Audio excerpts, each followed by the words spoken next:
Kazhakkoottam ഫെറോനയിലെ Koliyakode Saint Antony's ദേവാലയ ആശീർവാദ കർമ്മം തിരുവനന്തപുരം അതിരൂപത മെത്രാപ്പൊലീത്തയുടെ മുഖ്യ കാർമ്മികത്വത്തിൽ നടന്നു.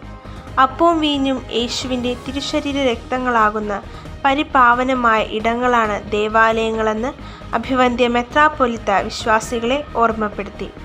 കോലിയക്കോട് ഇടവക വികാരി father Joseph Bastin, monsignor George Paul, father Robinson, provincial reverend father Selvan HTN, Shaiju HTN, doctor George Gomez, father Bhaskar Joseph, father Andrews Cosmos, father Antony SB, father Deepak Ando, father Johnson, father Binu Joseph തുടങ്ങിയ വൈദികർ തിരുക്കർമ്മങ്ങൾ സഹകാർമ്മികരായിരുന്നു.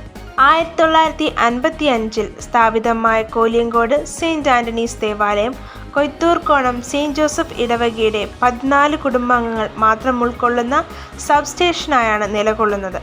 14 ക്രൈസ്തവ കുടുംബങ്ങൾ അധിവസിക്കുന്ന ഒരു പ്രദേശത്ത് ഒരു ദേവാലയം ഉയരുകയെന്നത് ദൈവത്തിൻ്റെ അസാധാരണമായ അത്ഭുതത്തിൻ്റെയും ഇടപെടലിൻ്റെയും നേർസാക്ഷ്യമാണെന്ന് ഇടവക വികാരി ഫാദർ ജോസഫ് ബാസ്റ്റിൻ പറഞ്ഞു.